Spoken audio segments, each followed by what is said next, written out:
Sinting, siaran tidak penting. Konten remen jadi nih. Maksud Anda datang ke sini itu apa? Menghilang dari keramaian. Di sini kan sunyi. Ya kesininya mau ngapain? Ya kan tadi mau ngobrolin masalah percetakan buku, Iya. ya kan? Buku apa? Buku anak, buku siswa. Tapi kayaknya lebih menarik ngebahas ini deh. Kenapa Kang Cep selalu nulis buku untuk anak? Aduh, kentut lagi kan? Sebenarnya Buku saya ingin tutorial bikin cerpen biar kayak Kang Cep, biar punya buku untuk anak. Kan sebentar lagi anak saya 2 tahun tuh. Buat Tutorial gimana sih? Ya tinggal baca doang buku itu ya. Tinggal dilihat. Kemudian lihat formulanya. Ya tinggal dicontoh. Bagaimana pengalaman ente, terutama istri gitu kan, ngelahirin kayak gitu. iya. Kalau dia nggak bisa cerita ya ceritain kayak ente terus. Saya yang nulis. Iyalah gitu. Direkam tak menang-menang kayak di HP. Iya. Nama premen kemarin tuh pas ngelahirin tuh gitu. Iya. Iyalah. Kalau ini kan istri sendiri yang nulis. Istri saya kan. Ya, hebat ya istrinya bisa nulis. Istri saya juga hebat kok bisa nulis.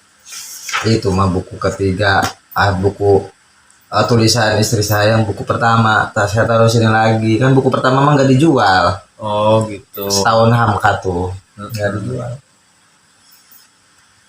Terus ini diperbaiki lagi, dipindah ke sini lagi, covernya bagusin. Tulisan yang dulu beberapa yang masih relevan saya masukin, saya tambahin lagi beberapa jadi banyak. Pas ulang tahun kedua mah nggak ada men, ulang tahun kedua nggak ada. Oh jadi nggak tiap tahun bikin buku ya? Enggak, harusnya tiap tahun, cuma tahun kedua itu Lagi gimana sibuk. sih? Kan banyak kalau syuting ya men ya. Iya. Masalah. Lagi sibuk menjadi warga negara yang baik. Ya begitu. So sibuk aja sebenarnya. Terus nanti mau bikin buku kayak gini juga Enggak sih. Saya tuh ingin menghilang dari peradaban. mati dong.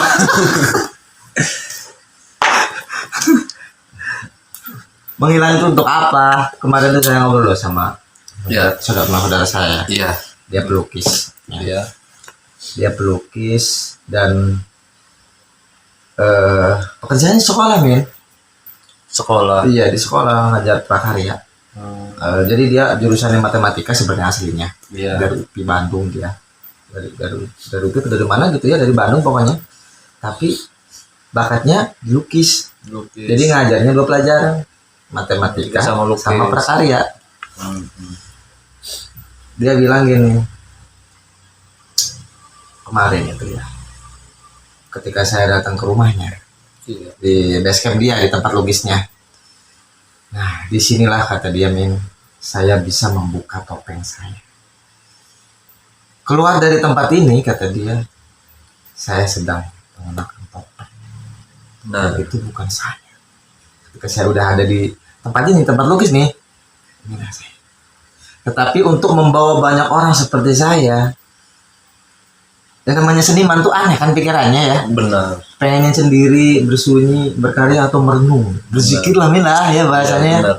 Gitu. Jadi ketika keluar rumah, kita keluar dari sini nih Min. Iya. Katanya dia sedang mengenakan topeng. Iya. Nah, itu yang jadi keresahan saya, Kang Cep. Saya itu menjalani hari-hari saya itu selalu berpakaian topeng itu. Saya itu pengen melepas topeng itu. Yang gue bisa. Kenapa? Saya itu ya semacam udah jenuh juga memakai topeng, berpura-pura sebagai A, sebagai B.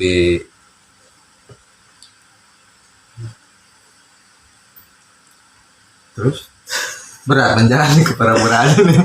Ya sangat berat sekali gitu. Kira-kira Ya karena banyak orang di luar sana mengira saya itu orang baik gitu. aduh mereka. Bahkan banyak orang-orang yang tidak tahu saya juga sering menghakimi kayak masalah berpakaian. Jadi seolah-olah saya itu tidak bebas menjalani kehidupan ini. Ya contoh karena kemarin misal saya keluar dari rumah berpakaian ya lepis kan di mata orang tuh emang apa sih salahnya pakaian ya? Nggak ngerekam ya? Oh, ngerekam. Ustadz kok pakai lepis katanya kan gitu. Ada apa dengan lepis gitu? Ini mereka nonton nih. Mereka nonton ya. Biarin kan, biar tahu kan.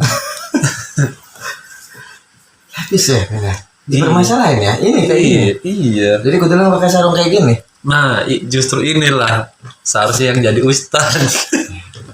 Kan itu pembahasannya kemarin udah disampaikan ke dari tulisan itu kan? Iya. Nyambung nggak? Nyambung. Iya nyambung. Sebenarnya saya juga ingin berbicara banyak di acara itu, cuma sayanya lagi nggak nyimak. Tuh, berarti kan secara tidak langsung saya itu menjalani kehidupan ini berpura-pura gitu. Ya karena yang saya sesungguhnya ya begini gitu.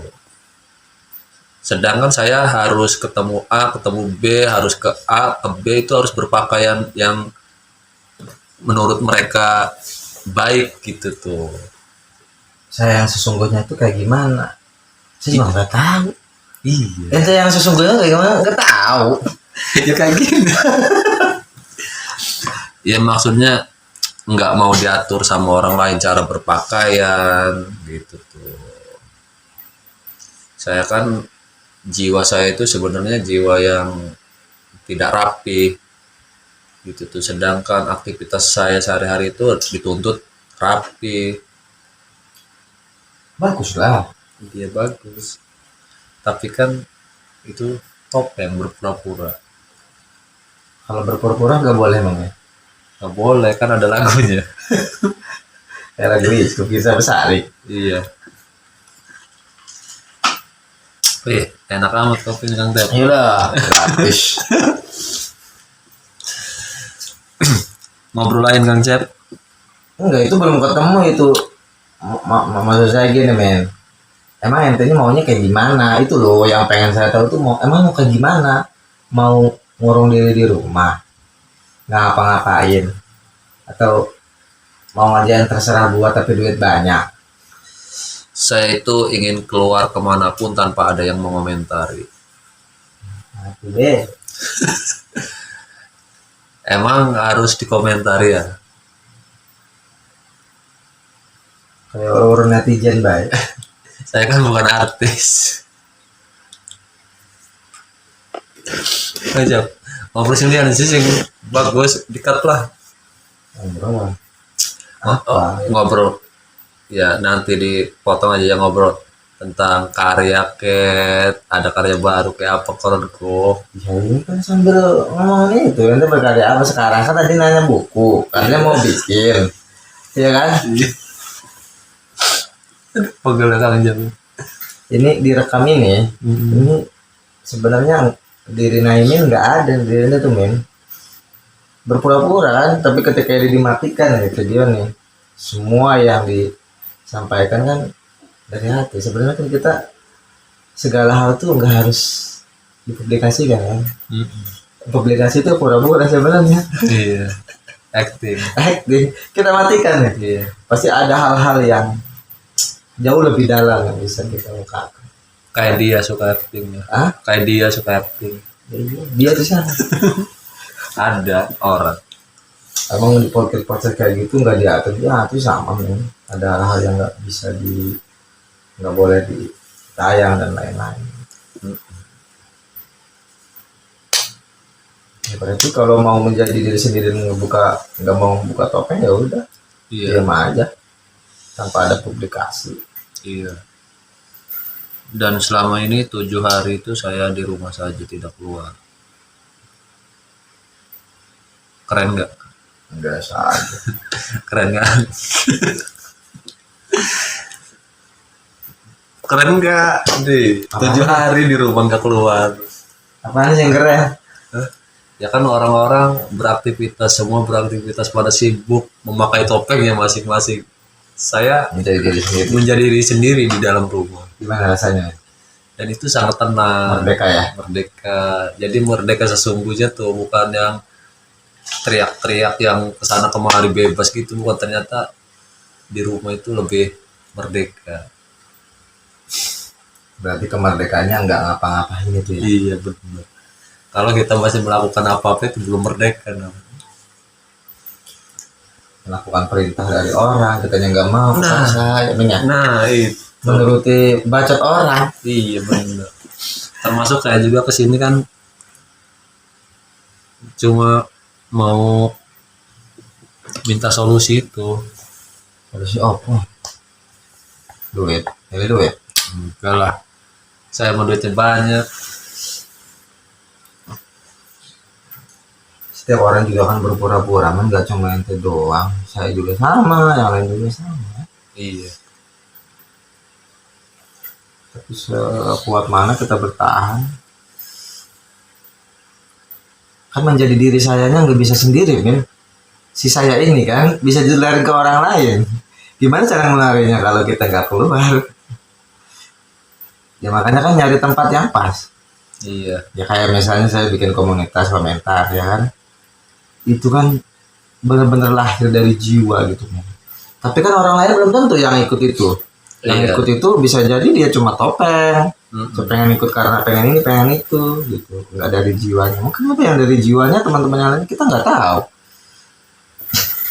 Jadi bukan dasar dari tidak diperintahkan oleh orang ya kan. Mm-mm. Kemudian bukan atas dasar materi, memang benar-benar tulus gitu, tulus.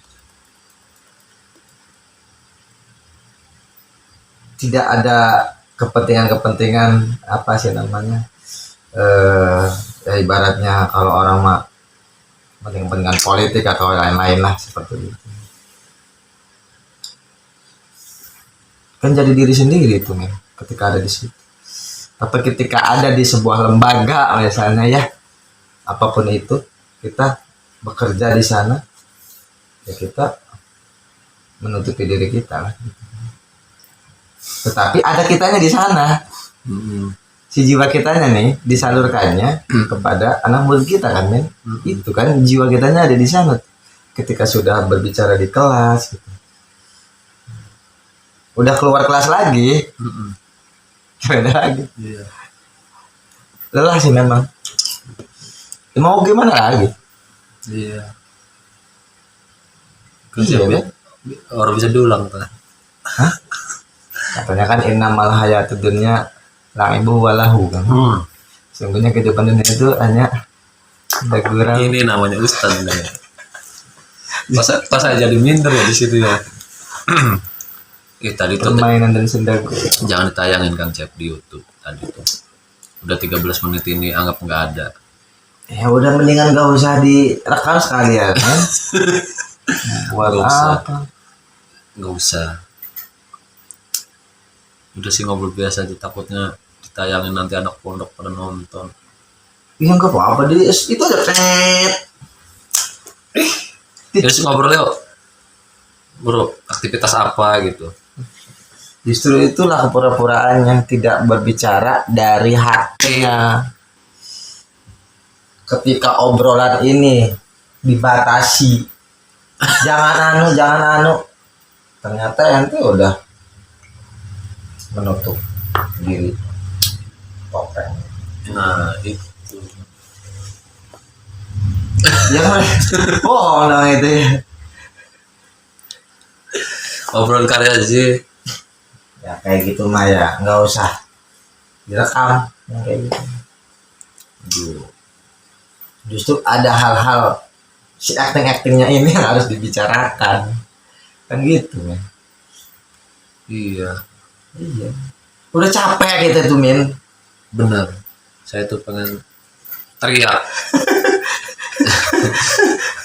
Serius, saya tuh capek, cuma nggak ada tempat untuk mengekspresikan kecapean saya itu. Bisa nulis puisi buat apa? Saya masih nulis. Mana? Ada. Masih Nanti mengandalkan Andra Wina. nanti di akhir tahun ini insya Allah akan cetak puisi baru. Tunggu aja. Itu puisi cerita beruntun tentang seseorang. Udah jadi tuh, Bro. Sudah beberapa, ada 10 judul. 10 halaman doang. Masa bukunya 10 halaman doang, nenek. Ya kan nanti di Kita beli semuanya doang. kombinasi dengan Andra Wina itu. Andra Wina kan belum publikasi itu sebenarnya. Itu yang saya tulis kemarin, men. Kita selalu terpaku pada karya kita yang Sebelum. itu loh, yang dulu kita prestasinya apa gitu. Iya. Terbayang-bayang oleh romantisme Benar. semacam itu. Gitu. Iya. Iya kan? Iya benar. Kenapa nggak membuat baru, menciptakan sesuatu yang baru? Iya ya. Kadang kita itu pernah berkarya sekali, justru karya itu mematikan karya berikutnya. Jadi masih terbayang-bayang karya yang lalu, pengen lebih baik dengan karya yang lalu. Dan ketika kita tidak mampu menciptakan karya yang baru itu, malah kita ingin mengambil lagi karya yang baru, karya yang lama untuk dimasukkan ke karya yang baru gitu. Nah, kenapa ya kayak gitu? Awalnya gimana kan? Aduh, Ketidakmampuan atau ketidakmauan. dua-duanya sih. Pertama ya tidak mampu, terus keduanya ada rasa malas. Makanya saya kagum sama orang-orang yang produktif dalam hal menulis, yang menghasilkan karya setiap tahunnya gitu. Apa yang dibanggain ya? Ente ngebanggain saya. Misalnya kayak gini, produktif kan? Iya. Saya nggak pernah membanggain diri saya sendiri loh. Nah, Malah saya melihat orang lain, ya Allah, mereka itu sudah sejauh itu ya. Saya kok masih segini-gini aja. nah sama halnya dengan saya. Kok saya segini-gini aja sedangkan Kang Cep itu udah segitu. Jadi kita itu selalu melihat orang yang Jangan-jangan emang- ada orang lain yang ngomong kayak gitu juga kayak itu ya. Wah, nah ini ngurus. Nah, mungkin pikiran saya itu mungkin orang-orang yang belum punya karya pengen seperti saya. Nah ini punya karya gitu. Sedangkan saya ingin seperti teman-teman yang produktif gitu tuh. Cuma ya rasa ingin itu tidak akan menjadi sebuah buku jika tidak pernah dituliskan gitu tuh. Itu kesalahan siapa ya? Ya kekeliruan kita men. Kadang kita Iya. mengukur kemampuan kita itu dengan bakat atau kemampuan orang lain, sedangkan bacaannya beda, gurunya beda, lingkungannya beda, sekolahnya beda. Mm-mm. Kita berupaya agar minimal persis sama dia gitu. Jauh lah. Makanya saya sudah berhenti berpikir semacam itu men. Hmm. Saya cuma bisa mikirnya di mana saya bisa ngalahin karya saya yang kemarin. Gitu. Iya. Kayak gitu aja udah, yang kemarin udah sejauh itu. Berarti supaya lebih dari ini kayak gimana apa ya bentuknya gitu, Iya supaya benar. melampaui dari yang kemarin. Kayak gitu. Iya kemarin juga kan saya mikirnya gitu. Pas lagi ngetik tuh tiba-tiba keinget buku yang dulu. Kata saya karya saya hari ini nih harus lebih baik dari karya sebelumnya. Nah ketika saya ngerasa nggak mampu, kok ini lebih kayak alay, lebih kayak Nora daripada Yang karya kemarin. sebelumnya, ujung-ujungnya itu mematikan gitu, malas untuk melanjutkan gitu, karena merasa tidak lebih baik dari karya sebelumnya. Jadi saya ingin lebih baik dari karya sebelumnya itu justru mematikan karya saya yang baru gitu. Itu yang membuat saya malas nulis sebenarnya. Ya, bisa jadi sih. Oh, iya. Iya. Jadi banyak sebenarnya udah ngetik. Ketika dibaca terus disandingkan. Nah, disandingkan dengan yang lama, kok kayak lebih Naimin yang lama itu kayak lebih banyak kata-kata gitu, memainkan kata-kata yang romantisnya ada. Kok ini lebih kepada puisi apa sih gitu tuh. Baru-baru berkembang, Iya. malah makin hancur ya. Nah, iya. Nah, itu. Ya itu proses kreatif yang main. Iya. Ditambah juga di saat sekarang ini saya itu jarang baca buku-buku gitu. Jadi mungkin kelemahannya di situ kali ya, dibandingkan dulu yang sangat antusias, ambisius membaca buku karena ingin menciptakan karya, ingin menjadikan karya itu sebuah buku gitu. Jadi haus baca gitu. Dibandingkan sekarang setelah pencapaian buku pertama itu, membaca itu kayak lebih males. Terus nulis juga kayak semacam nggak ada target, pengen punya buku selanjutnya gitu tuh. Kayak ibaratnya nulis ya udah sih yang ada di otak itu ya udah gitu aja. Esok-esoknya hilang aja. Kalau proses pertama itu kan apa yang didapat satu kata atau satu kalimat di otak itu benar-benar disimpan, benar-benar diingat gitu tuh, benar-benar dicatat gitu. Kalau sekarang ada kata-kata bagus juga kayaknya bodo amat lah gitu. Tuh, jadi sebenarnya saya itu ingin menerbitkan buku kedua, cuma ya terkendalanya di situ. Rasa kemalasan itu lebih besar daripada rasa ingin berkaryanya. Nah sekarang saya berubah ngomongnya.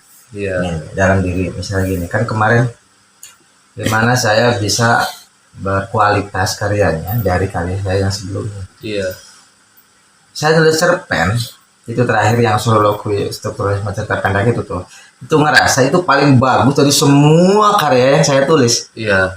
Untuk ngalahin itu saya bingung, Ya.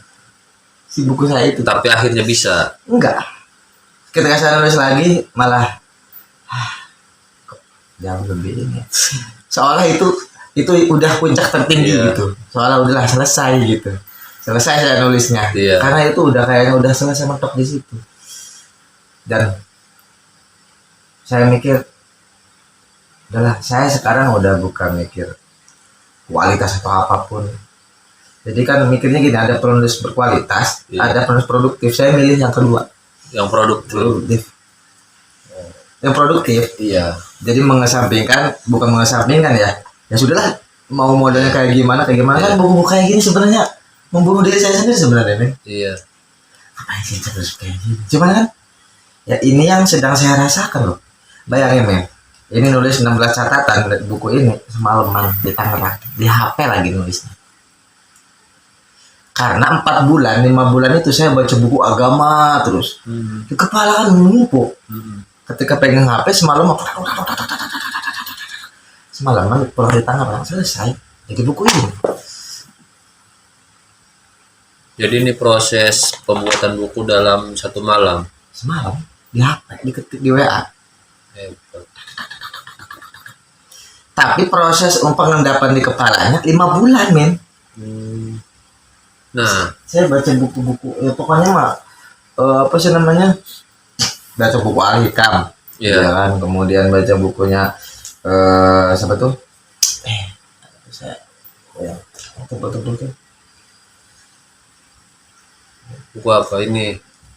Bukan. Ini kemarin beli di. Nih, saya lagi mengagumi Ibnu Qayyim al-Jauziyah. Iya, karena bahasanya itu loh, men, sastrawi banget. Dan dia mengkutip kutipannya itu dan puisi-puisi, men. Jadi seperti syair anu gitu. Wah, kok bahasanya sastrawi banget ya. Asik loh gitu.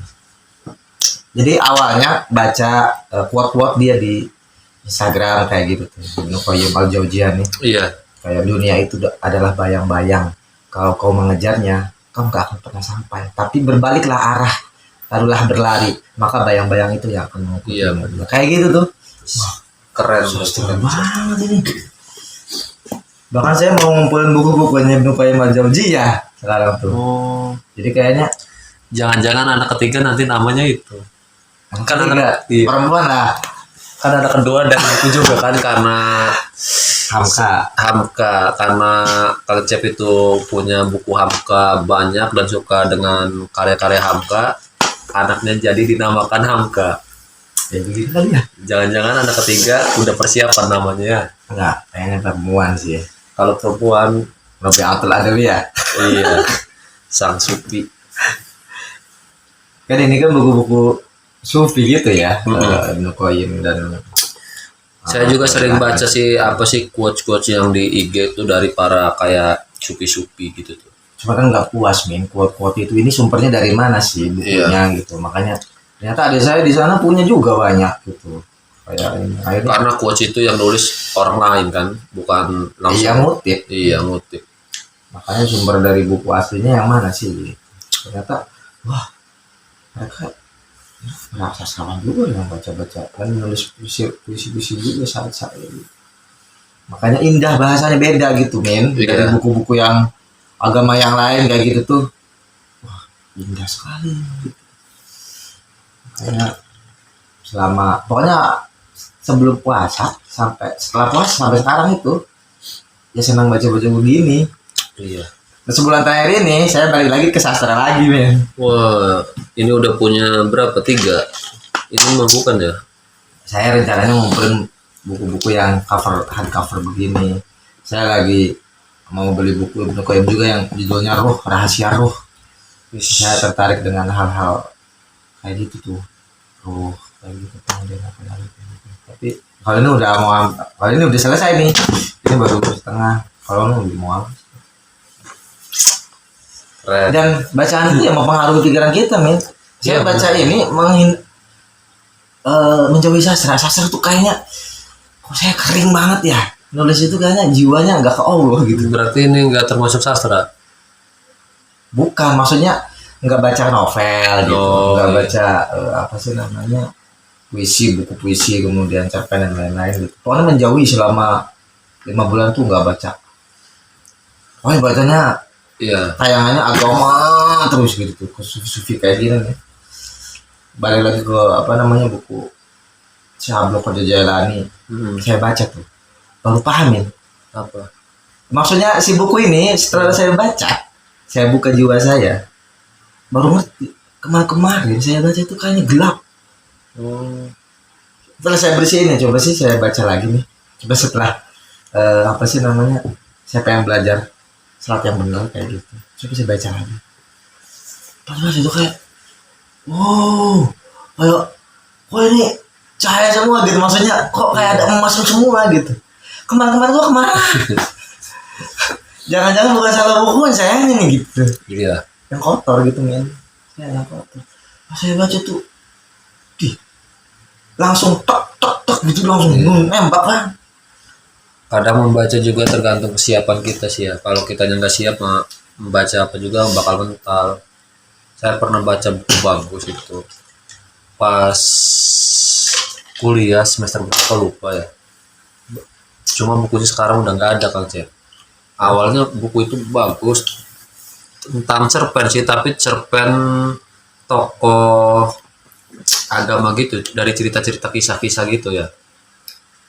Cuma awal baca itu nggak paham, setelah ketiga kali ya, saya baru paham bahwa di situ ada ya hal-hal lain di balik tulisan itu, mengajarkan kita tentang sholat, berbuat baik kepada orang gitu tuh. Jadi kalau kita ibaratnya sholat nih, kita ngomong ke sholat ya, rajin sholat tapi kita tidak peduli sama orang, itu kosong katanya gitu. Kita kata siapa? Saya lupa tuh penyairnya siapa, tapi sering digunakan di Kuat. quotes tuh, ada kayak gitu. Di buku-buku yang kayak gitu itu rangkumannya ini gitu min. Dari 3 nih. Ya enggak dari yang lain juga lah gitu. Jadi dari ceramah di YouTube dan lain-lain gitu ya, dengerinnya ya ada hidayat, kemudian apa namanya bahasa lama, bahasa pokoknya semua kayak yang ada di situ dengerin semua gitu. Jadi pedasnya kayak tong. Jadi setelah saya tumpahin ke sini nih kosong gitu kepala nih. Iya benar. saya baca buku lagi, buku sastra lagi kan. Kembali ke Eka Kurniawan lagi. Saya beli buku esainya, bikin resensinya. Setelah komentar, si Bayhaqi membuka ruang diskusi di apa namanya, di Zoom kemarin itu, men. Setiap malam Kamis itu. Nah, dari itu kan memantik lagi tuh. Iya. Kenapa saya nggak baca-baca buku sastra lagi? Karena nggak ada temen. Ya udahlah, saya ke Allah aja. Sendiri, menyendiri nih. Sendiri gitu, men. Iya. Kalau ada temennya kan balik lagi nih. Tapi sekarang mikirnya ya baca buku lagi yang apa namanya, bukunya siapa itu? Kemarin tuh saya ini nih. Ini nih. Mari saya selesai maklumat sastra profetik. Ya kan, profetik lebih kepada sastra yang ke arah Kunto nabi Wijoyo. kan.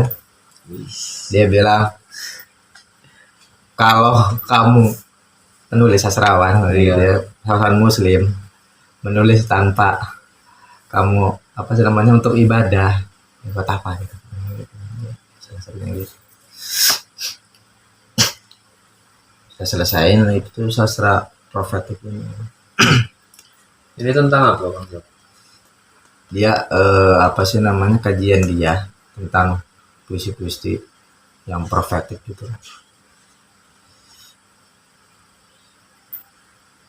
Kan ada sufistik kan, ada profetik.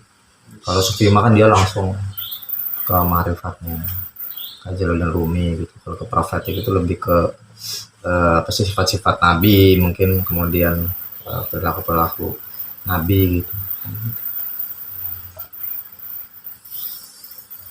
Nanti bacanya apa? Yang dibaca itu akan mempengaruhi pikiran. Ya, sekarang ini jarang baca buku Ya, susah lah. karena kesibukannya terbagi, ya. Sebenarnya Udah klise banget nih nyari alasan. iya, Sibuk. sibuk menghilang dari peradaban. Menghilang. Kalau mau lagi menghasilkan karya yang besar sih Bagus ya. bagus nih mah. Udah ngilang. Dapat karya 10 Karya biji. kagak. Baca kagak. Mending zikir dan lain-lain, mendekatkan diri kepada Tuhan. Nah, saya tuh sempat kepikiran gitu, Kang Cep. Gimana kalau saya itu menulis sebuah puisinya yang berbau-bau keagamaan gitu tuh. Yang gak bisa lah men dipasak-pasak kayak gitu. Gak bisa ya. Karena dia datangnya dari sini gitu. Iya. Saya nulis ini tuh, kalau kuasa nulis ini sih. Kan nggak ngerti gitu, kenapa nulis itu. Iya. Gitu. Karena ternyata ini biangnya sama yang didengar itu kajian agama. Wah, ternyata mendoktrin itu perilaku. Jadi tinggal baca, kembali ke sastra lagi. Saya mau balik ke dunia itu lagi. Iya. Karena nggak bisa kabur lama-lama dari dunia itu. Karena kalau kita sok gaya-gayaan mulu bahwa sok keren-kerenan di sastra, tapi jiwanya nggak ada gitu. Iya benar. Ya, apa ya, kayak kering gitu. Makanya kan kemarin saya bilang saya menghilang dan lama-lama karena lagi takut mati mungkin mati aja selama berapa lama. Kemarin tuh mikirin mati. Ini menjadi mati mulu ya. Karena terus ngerasa bahwa semua buku yang saya tulis itu sampah semua gitu, ngerti gak sih?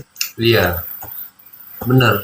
Ini buat apa? Jangan kan Kang Cep yang udah banyak kali. Saya aja punya satu tuh, kadang kalau baca lagi tuh ya, kadang ya kayak sampah gitu. Tapi kalau lagi nulis malah kayak ngerasa kok lebih bagusan ini. Bukan itu maksudnya, Men. Iya, Maksudnya kok kayak gak ada manfaat banget gitu untuk Manusia. untuk manusia gitu. Tapi kan saya berpikir lagi, enggak. Semua punya tempat masing-masing gitu, Men. Iya. Ya, entah ya itu urusan dunia, entah itu untuk urusan akhirat, itu yang penting si tulisan itu ada manfaatnya Oh, aja. maksudnya Kang Cep itu ngerasa kayak sampah, kayak nggak ada apa-apanya itu karena nggak bermanfaat dalam hal yang membawa orang lain lebih baik gitu. Iya, begitu. Jadi kayak kayak sok kayak doang. Iya. Kayak nggak memberikan ruh kepada pembaca gitu. Hmm. Tapi kan kita nggak tahu ya pembaca ini Iya. responnya kayak gimana kan nggak tahu. Makanya saya balik lagi, nggak gitu juga lah. Nggak ada menurut saya sesuatu yang sampah itu kan. Ya kan takarannya aja ini untuk siapa gitu. Iya benar. Ini fungsinya untuk apa? Kemaslahatan untuk apa? Pasti ada. Apakah buku ini tujuannya untuk memancing pembaca agar dia mau nulis gitu? Ngerti nggak sih, men? Iya benar. Ketika dia mau nulis, akhirnya dia nulis yang berbau kebaikan gitu dan lain-lain. Kitanya ke bawah. Ke bawah juga gitu maksudnya. Iya. Makanya saya berhenti nggak menganggap. Kemarin sempat gitu mikir, saya sampah. Akhirnya balik lagi. Tapi sebelumnya pernah ngedenger ada teman atau ada orang yang mengatakan bahwa karya Kang Cep ini sampah? Udah banyak lah. Banyak. Bahkan Termasuk saya. enggak, serius. Jangankan buku saya, semua buku yang saya punya Iya. itu dibilang sampah. Sama siapa? Iya. Tapi saya nggak pernah marah. Ya bisa jadi begitu gitu. Kadang koleksi buku juga cerminan dari si pemiliknya sih. Karena mikirnya gini, mungkin saya mikirnya gini, sampah itu maksudnya gini kali ya. Kalau kita baca buku itu lalu kita nggak mengambil hikmahnya Benar. dari buku itu, ya berarti kan buku itu sampah doang gitu kan. Iya. Yang selama ini saya rasakan gitu kali ya. Baca nggak ngerti, beli nggak ngerti. Padahal ini ada ininya gitu, ada sesuatu lah di dalam buku ini gitu. Makanya kalau Ibnu Sina, buku sejarah Ibnu Sina tadi itu, di situ ditulis Ibnu Sina tidak pernah melanjutkan satu kata, satu halaman. Kalau halaman itu dia tidak paham, dia harus selesaikan dulu gitu. Si halaman ini apa? Baru dia buka berikut. Oh, cara bacanya. Kalau kita aduh nggak ngerti. Selesai gitu. Maksud dia itu mungkin dari sesuatu yang nggak paham ini ada rahasia mutiara yang besar gitu. Iya. Kalau kita makan apa? Kalau ada yang ulama bilang tuh Al-Quran itu surat kan bentuknya. Mm-mm. Yang namanya surat, kalau kamu dikasih surat sama kekasih kamu dan nggak paham, kamu kira-kira akan mencari tahu isinya nggak, maksudnya apa, kodenya. Iya. Itu kalau kamu ngerasa bahwa surat ini dari kekasihmu, Iya. pasti akan mati-matian mencari makna ini. Benar. Sama itu surat dari Tuhan yang diberikan kepada manusia, dan kita ini harus mencari maknanya gitu katanya. Makanya bentuknya surat. Iya juga ya. Secara logikanya gitu, men. Iya. Iya benar. Iya ya. Orang yang kayak gitu tuh hal-hal kecil yang iya. Kenapa kita sibuk urusin tulisan manusia sih? Iya. Yang mungkin isinya mungkin apa gitu kan? Iya. Apalagi dari orang yang gak berilmu gitu. Ini yang sepas dari Tuhan gitu, dipinggirin. Tapi kan Kang Cep tadi ngomong gitu kan karena baca Karena tulisan baca manusia. Baca manusia. Iya. Tapi kan maksudnya dia pengaruh dari situ, ngorek-ngorek. Iya. Nah, mungkin yang dimaksud tulisan atau buku yang bermanfaat itu yang semacam itu ya, yang membawa perubahan pada jiwa-jiwa manusia. Ini kan tadi yang dibilang di sastra Iya. profetik ini gitu kan, Iya. dari maklumat Kunto Wijaya ini. Apakah ini bisa Sebagai- dibilang sampah jika saya yang membaca tidak menghasilkan atau tidak membawa perubahan seperti Kang Cep? Tahu. Kan tadi katanya semua buku sih sampah. Ya berarti sampah tidak sampahnya sebuah buku adalah tergantung pembacanya. Iya benar sih. Saya sepakat itu kan. Karena kalau penulis ya tujuannya untuk kebermanfaatan dia menulis itu. Makanya selama ini saya ngapain sih gitu. Ngerjain apa? Apakah untuk sombong-sombongan atau memang karena mau ibadah gitu kepada Allah gitu dengan lewat jalur ya kan ada bil hal dengan perilaku, ada bil lisan dengan lisan, ada bil kolam dengan pena. Benar. Ada 3 ya. Bil kolam ini kita nggak usah berpikir mau jadi pejabat gitu ya, enggak juga. Kan kata ulama itu saya tahu dari ulama bilangnya gini, kehidupan kita itu katanya, men, kamu mau pilih mana? Apakah seperti Ali bin Abi Thalib yang mengubah dalam kehidupan ini dengan ilmunya, ya kan? Atau seperti Umar bin Khattab gitu dengan kekuasaannya mengubah Oh Ya iya. kan dia penguasa kan, maksudnya ya. Maka dia bisa mengajak orang dengan kekuasaannya. Tadi Ali bin Abi Thalib dengan ilmunya. Ya sosok kita Nabi Muhammad kan dengan akhlaknya, gitu. Dengan akhlaknya orang bisa tertarik. Perilaku. Atau saya cuma punya apa ya, tenaga, ilmu nggak punya, harta kagak punya. Iya. Contoh Bilal bin Rabah katanya gitu. Apa? Dia cuma punya tenaga azan. Ya kan itu yang membawanya gitu. Makanya kita, iya ya. Untuk mengubah kehidupan ini, Rocky Gerung dia nggak harus jadi presiden atau jadi pejabat di politik praktis gitu. Tapi dari pikirannya dia mengubah. Itu nggak sih? Iya. Orang. Jadi mengubahnya dengan ilmunya gitu. Nggak harus duduk di meja kekuasaan. Tapi yang di meja kekuasaan dia bisa mengubah dengan kekuasaannya. Makanya ya berarti kalau misalnya dia penguasa harus penguasa yang baik gitu ya. Ngerti nggak sih men? Ngerti nggak? Kalau dia punya harta berarti si harta ini dipegang oleh orang yang benar nih. Iya. Si ilmu ini kalau benar mengubah kehidupan ini berarti ilmunya benar. Tenaga apa namanya tadi ya, tenaga ya, tenaganya benar. Berarti semuanya punya andil masing-masing. Oke. Iya. Berarti saya koreksi diri nih. Saya bisanya apa? Oke, saya nggak bisa jadi RT, jadi RW. Kayaknya berat itu, mah urusan prioritasnya. Kayaknya nggak gue banget. Iya. Maka saya pilih jalan menulis. Jadi kayak gitu. Oh, iya. Maka saya nggak bisa maksain. Wah, bukan nggak bisa saya jadi ketua DKM misalnya min, atau jadi ketua RT, ketua lurah. Bukan nggak bisa min. Ya kayak gitu mah kan Paham. organisasinya apa tinggal ada Iya. kegiatan tak. Iya. Cuma persoalannya adalah prioritas. Kita menghabiskan waktu di situ, kita nggak ikhlas. Iya. Masih ada orang lain yang lebih mampu. Iya Gitu, benar. men. Silakan. Saya mampunya di sini. Orang kalau mampunya di sini nulis, nggak seperti itu juga kan. Iya benar. Makanya di sini ada teman saya pengen nyalon jadi jabat di sini kan. Ambisius banget gitu. Karena dia tahu kemampuan dia di situ.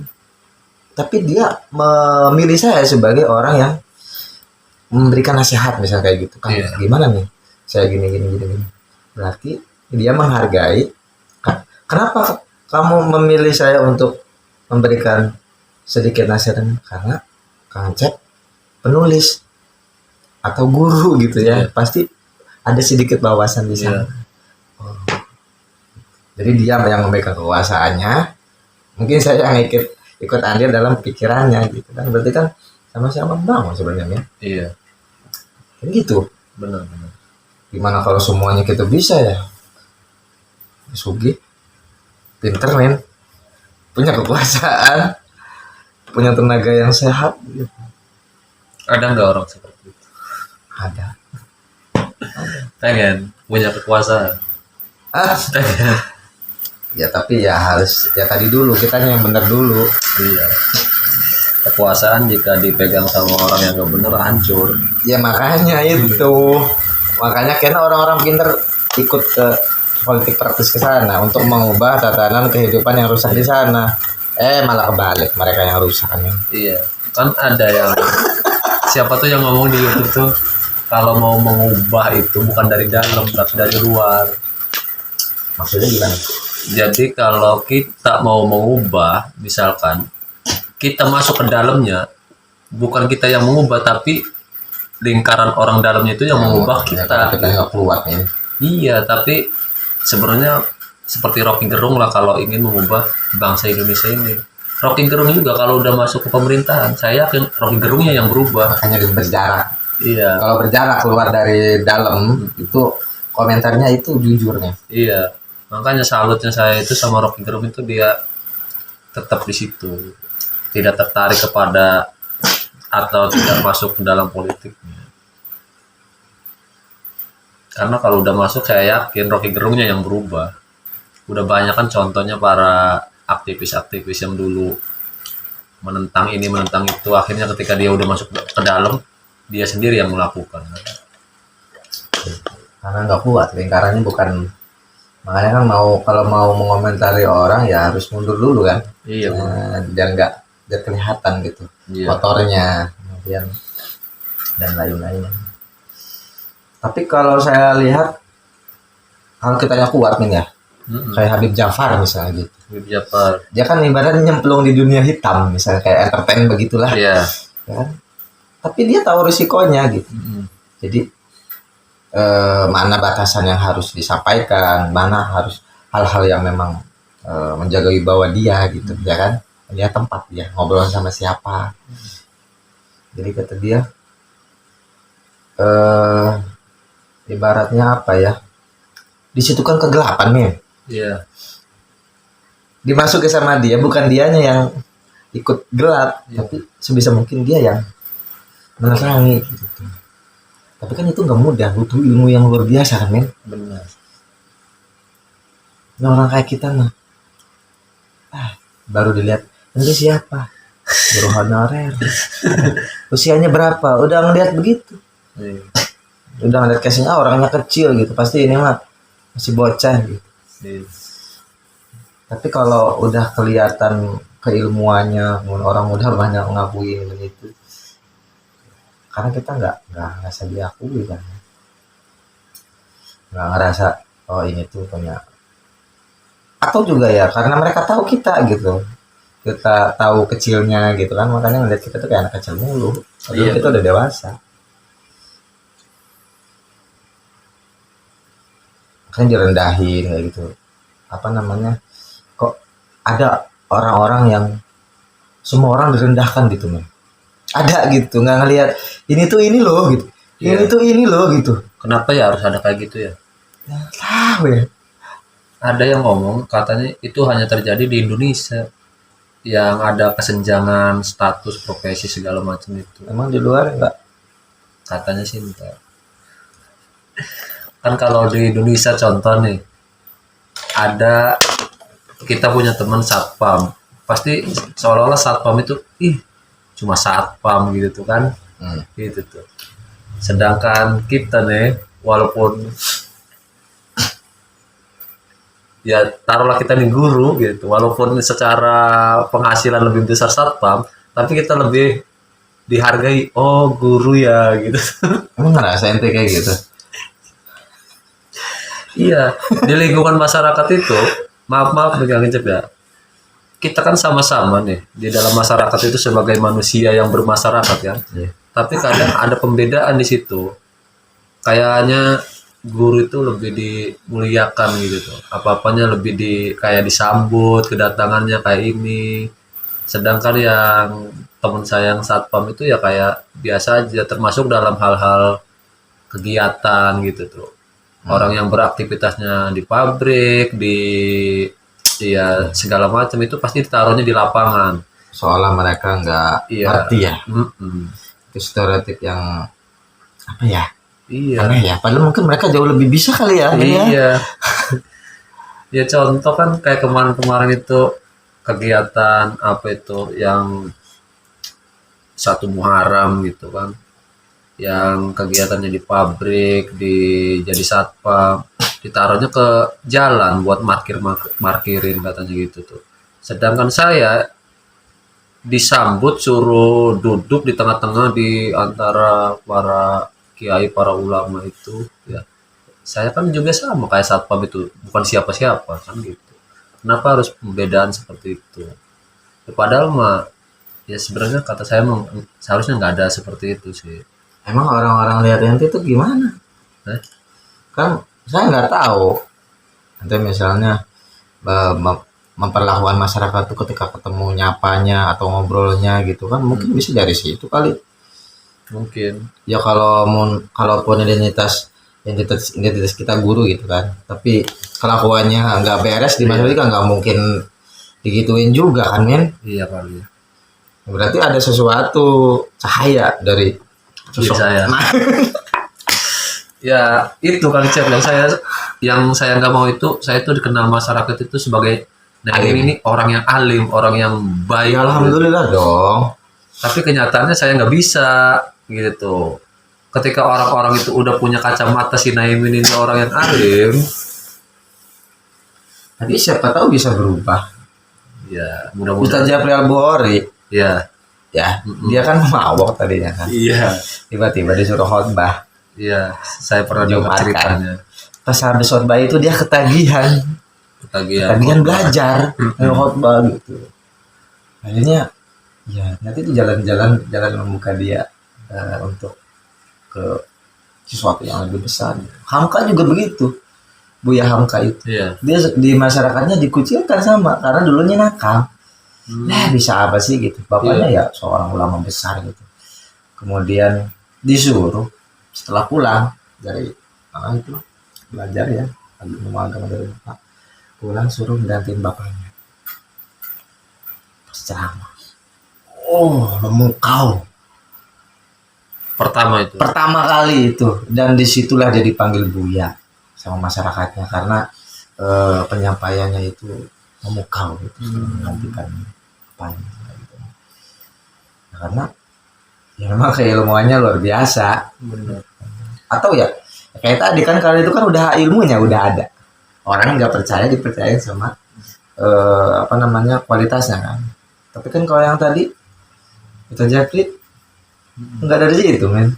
Iya benar. Siapa tahu dari sini yang udah belajar baca, akhirnya baca buku Iya. tafsir hadis gitu kan. Saya baca men Iya. tafsir Ibnu Katsir gitu. Iya. Tafsirnya Nih kan Cep, baca-baca buku ini kan pastinya ada yang menginspirasi tuh, ada yang mendorong tuh. Kenapa sehingga bacaan-bacaan Kang Cep ini beralih kepada bacaan-bacaan seperti ini? Sebenarnya basic saya tuh bacanya gini. Dari dulu. Dari orang tua lah, orang tua saya ustaz. Iya. Di rumahnya bukunya agama semua. Nih buku pertama yang saya baca Iya. itu Benar. mana sih ya? Yang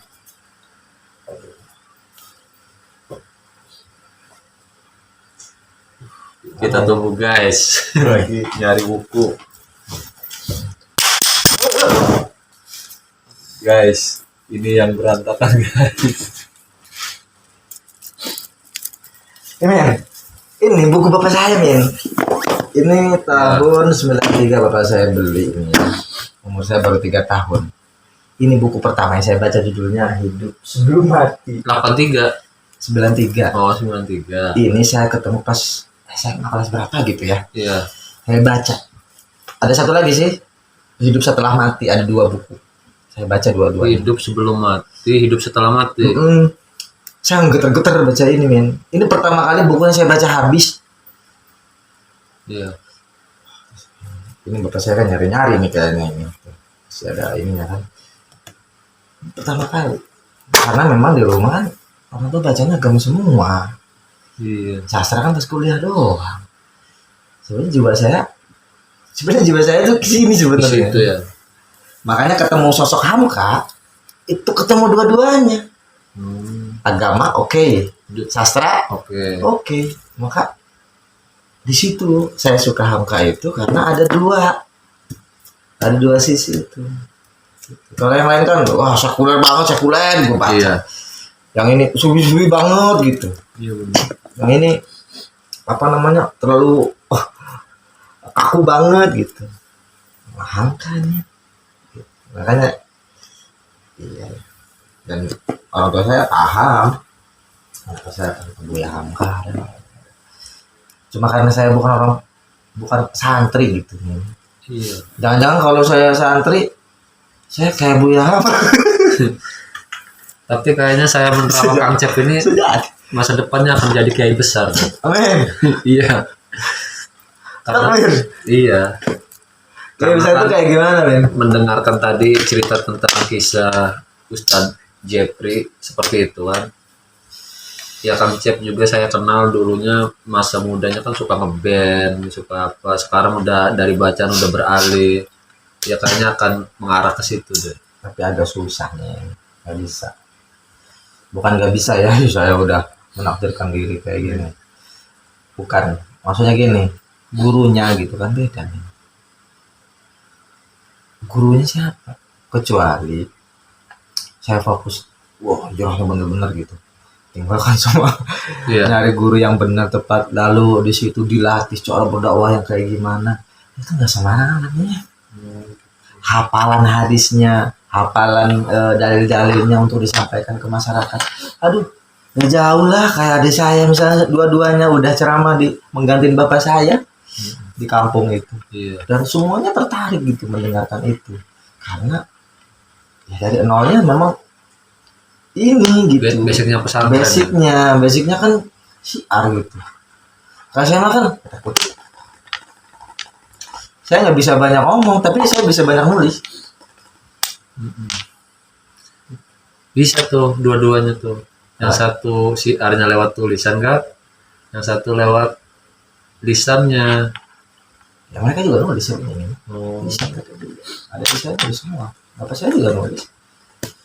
Ya, Cuma nggak kuatnya dalam hal bab hukum, kemudian karena ya kan harus modal saya kan cuma bacaan nih. iya. Kalau orang kan ngeguru langsung nih ngomong kayak gini nih. Iya. Ini hukumnya apa kan Iya. sumbernya ke. Orang ini kan si gurunya pasti dari sumber-sumber yang sudah dia baca gitu. Oke, teman kan modalnya kan gitu kan. Iya. Modalnya YouTube, modalnya itu kan bisa aja, cuman kan enggak jiwanya enggak.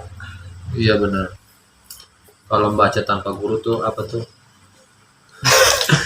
Sesat apa sih namanya? Mau saya bisa emang nggak bisa ceramah bisa, cuma kan terbatas ilmu nih, Benar. ilmu terbatas. Saya juga merasakan di masyarakat itu dituntut untuk bisa segala hal itu. Paling nggak ayat-ayat pun bahasa disampaikan. Iya benar. Aduh ya. Jadi topeng saya itu harus dibuka seharusnya. Makanya kan kalau ada orang yang menganggap saya itu sebagai kayak tadi Ustadz Kiai dan lain, saya tunjukkan diri saya bahwa saya itu anak band misalnya gitu ya, sukanya musik, saya sukanya nulis dan buku tulisan, itu saya tunjukkan misalnya di status, kemudian di bacaan saya foto dan lain-lain, biar orang tahu men gitu bahwa oh ternyata Pancap ini ya gitu. Akhirnya mereka memaklumi gitu. Dan kita mundur pelan-pelan, saya bukan ke situ arahnya. Itu ya saya maksud Kang Siap dengan saya malam ini berpakaian seperti itu tuh kayak gitu. Saya ingin menunjukkan kepada masyarakat bahwa saya itu begini gitu tuh, bukan begitu. Emang mereka kelihatan Apa? ngeliat ente Iya. sehari-hari kayak gini. Iya. Bukan maksudnya yang kelihatan apa? Ya maksudnya yang bukan punya status label di sono bahwa ini loh Naimin ya. Jadi masyarakat itu kan ibaratnya di sini tuh saya tuh udah ada cap seorang guru pondok pesantren gitu tuh. Jadi masyarakat itu walaupun gak ada kaitannya dengan yang di sana, walaupun bukan wali siswa gitu, tapi mereka tuh bisa mengatakan itu guru kok gitu, guru kok pakaiannya gitu. Emang salahnya dipakai tuh yang mana gitu tuh? Emang komen makanya. Iya komen. Intinya ngebuka aurat kali. Emang ini aurat enggak kan? Sebenarnya sih komennya sih ya sambil bercanda juga sih, tapi kan yang namanya bercanda kan otomatis dia udah memikirkan, udah melihat gitu kan. Seharusnya kan kalau tidak memikirkan, tidak melihat ya tidak ada masalah. Ya. Makanya kan tadi Min, biar orang-orang itu memaklumi siapa Naimin gitu kan. Iya. Makanya kan ditunjukin gitu. Ngerti nggak sih Min? Misalnya saya nih hobinya baca sastra, maka saya bikin buku. Buku itu dibacalah sama anak-anak, sama mungkin guru-guru di situ, dan kemudian dipublikasi, orang-orang lihat gitu kan. Oh ternyata Cak ini menulis sastra. Sama saya juga Min, kadang suka takut-takut kalau misalnya bikin status apa-apa gitu. Iya benar. Tapi ya nggak bisa semuanya gitu, makanya ada medianya gitu Men. Kalau nggak dibuat status, bahkan saya bikin esai di situ. Kalau esainya nggak gamblang banget ya berarti dibuat puisi, maka ada disamar-samarin statusnya. Iya. Ya kan sebenarnya pengen ngungkapin diri nih, Benar. pengen ngomong ke orang gitu. Iya benar. Iya. Iya kan? Iya kayak gitu. Iya. Ya, makanya merdeka itu harus dilepas semua. Pakaian tadi itu kan kita lagi pakai pakaian orang lain nih, kita Iya. pakai. Iya. Kalau mau jadi diri sendiri nggak dikomentari, lepas dulu pakaiannya. Waduh. pakai kaos bola. Itulah Saya kan sering Naimin. tuh update status tentang bola kan. Itulah Naimin. Ketika Naimin megang bola jadi kiper, Iya. saya lihat itu Naimin. Iya. Ketika Naimin sedang membuat puisi, itulah Naimin. Iya. Ketika Naimin ngajar, enggak, itu bukan Naimin. Iya. Yang Gitu. ngeliat enggak, Naimin tuh bukan. Iya. Cuman kan orang mau maksain sama semua orang, oh Naimin itu, ya ngapain ya? Iya. Capek amat mau nunjukin ke orang kalau gua itu gini, ya lakuin aja lah. Kalau gua mau kayak gini dan nggak keluar dari syariat ya, Iya. ya maksudnya ya sampai, oh ini gue banget, gua mau mabok kan, ya kan nggak gitu juga. Kita punya batasan-batasan lah gitu kan, yang dilihat oleh anak-anak kita, anak sendirilah gitu ya, atau anak murid kita gitu ya, dibatasi. Tapi untuk hal-hal lain yang masih bisa diterima bahasanya dan lain-lain itu, mau ngelarang apa orang-orang? Kalau saya misalnya hobi, tiba-tiba wih upload dakwah, tiba-tiba besoknya ngeband gitu, Iya. emang kenapa? Iya benar. Kecuali kemarin ngupload A, besoknya ngupload lagi maksiat, kan itu masih kontras banget, Bertentangan. kontras banget Iya. gitu. Tapi untuk hal-hal yang masih yang ada gelo-gelo dikit kayak stand up dan lain-lain, nah, Iya. itu kan entertain itu men. Benar.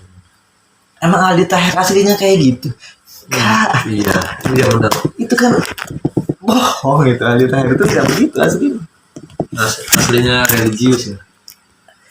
Itu kan buat seru-seruan, entertain. Kan dia nyari uang. Seru-seruan aja ya gitu di sana. Sebenarnya di rumahnya mungkin jadi dia. Ya, jadi intinya semua orang itu akan menjadi dirinya sendiri ketika sudah sampai di dalam rumah. Ketika keluar dari rumah, maka dia memakai topeng. Topengnya kita pakai topeng ya. Harus pas topengnya. Kalau topengnya di tempat A, ya masa kita ke pantai pakai bukan? Iya benar. Masa kita ke pondok Iya. pesantren pakai bikini? Iya benar. Iya kan? Ya aneh aja lah. Sesuai kan? Kan sesuai. Soal tempatnya. Jangan menghancurkan. Bukan cuma itu doang, men. Saya juga lelah gitu. Nah, tapi ya itu kehidupan kan? Benar. Permainan. Laibu walahu. Kita nikmati senda gurau ini. Kita nikmati permainan ini, men. Gimana sih? Siap. Dengan tetap menulis. Karena dengan menulis itu pengungkapan perasaan itu jauh bebas, men. Nah, Kenapa ente masih terkekang? ya. Karena perasaan dalam diri tidak terlampiaskan. Kalau saya masih rada lega-lega karena ini tumpang-tumpangnya nih. Jadi kayak saya tuh terpenjara gitu, ibaratnya pengen teriak tapi kayak ngentut orang metu. Jadi pengen nulis masih mikirin kualitasnya. Apa setan dengan kualitas? Iya. Itulah. Itu kan topeng juga akhirnya kan. Pulang dari sini saya akan menulis. Ya nggak gitu juga sih. Oh, nggak boleh. ya datangnya dari diri sendiri aja. Cuma kan kalau kayak gitu, saya kan lemahnya itu menulis cerpen itu nggak bisa kan saya. Ya ngapain? Di tas. Apa? Ya, sedangkan hal-hal semacam itu enaknya mau ditulis buat bercerita gitu. Lebih natural ceritanya daripada dibikin puisi saya harus milah kata-kata gitu tuh. Lah, saya kan nggak memaksain itu mau nulis apa. Iya. Ya, sesukanya apa? Cuma kan sayanya pengen kayak lepas gitu tuh. Apa ya, melepaskan sesuatu itu kan ya kalau memang itu nggak bisa ditulis ya apa gitu medianya. Kalau saya kan mungkin gitar nyanyi ada plong, tapi kan makanya tapi tapi semu gitu. Kan saya pernah bilang hal yang terbaik itu adalah rekreasinya ke masjid gitu. uh, Stres pusing ke pantai, stres pusing, teriak-teriak. Setelah dipikir-pikir ya, kalau kalau lewat jalan ulama gitu ya, Iya. semu gitu. Udah mah ya teriak nggak ada manfaat, Iya. kayak gini nggak ada manfaat, pulang-pulang balik lagi gitu. Ya, jadi sesaat. Tapi kalau larinya halingnya ke yang pemilik hatinya kan ditenangin gitu. Jadi di dalam situ ya semuanya ada gitu. Di pantai boro-boro tenang, yang lihat bahenol malah Pusing. rusak lagi kan. Makanya saya percaya dengan orang yang bilang gitu, maksudnya ada ulama yang bilang gitu, bahwa haling di luar dari haling kepada Tuhan itu semu kan, palsu. Tapi saya mikir lagi ya, bukan nggak boleh lah men, ya kalau lagi sehat punya uang dan lain-lain ya itu apa menyenangkan istri anak atau jalan-jalan kan. Tapi ya kita harus yakin bahwa itu semu gitu. Semu.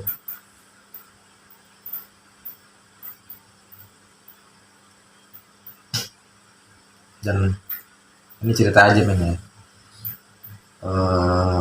Apa sih namanya? Ya pokoknya setelah beberapa bulan saya dekat dengan buku-buku kayak gini lagi gitu, kemudian ya lebih menata diri lah gitu, menata jiwa gitu, lebih tenang aja gitu, lebih tenang, walaupun masih ada satu hal yang masih ada susah gitu, kayak marah gitu, marah ke anak, marah ke dalam keluarga gitu, itu yang masih agak susah. Saya mencoba nggak marah selama 1 minggu men, itu tenang banget men. Anak udah ini gitu. Kok padahal nggak punya uang men. Jadi kalau mau boleh cerita, awal puncaknya itu karena awal nggak punya uang. Marah tuh. Apa awal Bukan puncak? stres. Oh. Semuanya ini karena duit, akhirnya kurang duit. Ini larinya kemana? Saya mau kerja sehari itu pun nggak bakal saya jadi kaya. Ngerti nggak sih men? Iya benar. Kemudian dengan marah-marah pun duit tuh nggak datang. Iya. Udah marah-marah, duit nggak ada, beras nggak ada. Masa saya marah-marah? Udah rutang. Dari situ saya puasa men. Ibaratnya saya puasa nggak banyak ngomong, nggak pokoknya mak istri ngomong dia soalnya gitu. Saya pasrahkan semuanya saya gitu men,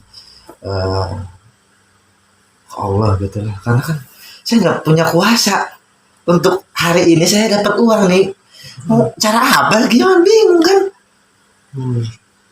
Emang dengan saya sekarang nyari uang terus semua masalah itu selesai? Enggak gitu.